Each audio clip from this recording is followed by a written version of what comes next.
Hello, classmates and professor. My name is Jordan Hill, and I'm here to do my tribute speech. First off, I would like to give background on who I'm doing my tribute speech on, and that is my mother, Tanya Hill. It feels weird to say her whole name. She was born in Inglewood, California, born and raised there. She was born October 10th. Can't tell the year, she'll probably kill me. But now more to the business part of why I'm doing this speech. I believe one of the greatest blessings you could ever receive in this world is a strong mother. And as long as you can see with my other classmates have demonstrated that mothers are very influential in a person's life, girl, boy, no matter who you are. They give you the structures and things like that. And the things my mother has given me is the ability to be a devout Christian and understand the faith and how to use it. Next is she has taught me unconditional love and how to love family members, how to be there for people, and how to care in the right ways. And next off, which is really important, is always being there for me. Whether I made the right, wrong decision, she has always been there in that corner, always filling in issues for me.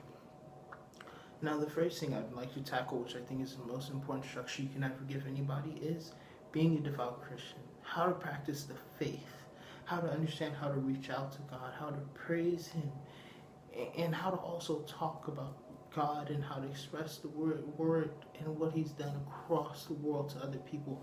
I believe is very important. And one quote that always resonates with me is, if you give a man a fish, you feed him for a day. If you teach a man how to catch a fish, you feed him for a lifetime. And this is an old Chinese proverb. And the reason why this parallels me and my mother so well is she's taught me how to pray.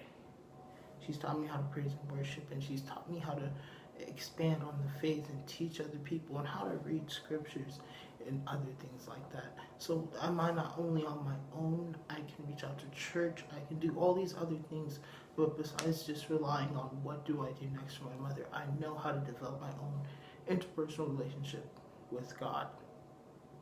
And that's one of the main reasons why I focused on picking my mother. Next is I would like to share one of my favorite stories is when my mother, well, she's always been there for me in all my sporting events, but this time I had a chance to be there for my little brother. It was me and my mom, and I'm normally the one who plays the sport. And this time I had to go support my little brother at his local league wrestling tournament. It was absolutely one of the greatest times ever. It felt good because not only was it the feeling I felt like I was normally competing, it was watching my brother do it and seeing him go at it, and then also being there with my mom and being on the different side and just seeing how it really felt for my mom to always be there, the time, the struggle, the sacrifice, the gas, and all the resources I finally had a chance to see, which I haven't seen before on that side of the fence. And that's one of the main reasons why I really picked her. She's really honed in and taught me these things. And that's why I always say mothers, I believe, have helped develop and shape society. If you look at more of the social changes, or even when the 19th Amendment was passed, the guy's mother had called him had written in and said, "Honey, I'd really like to vote," and he ended up helping pass the 19th Amendment through Congress. And I just like to say, not also for my mother, just mothers all over, the reasons why people go and everything you put into them is oh so important. But yes, those are the three reasons why I picked my mother. She showed me how to be a devout Christian in the faith. She was always there for me no matter what happened, and she always showed me unconditional love no matter what the situation was. Have a great day.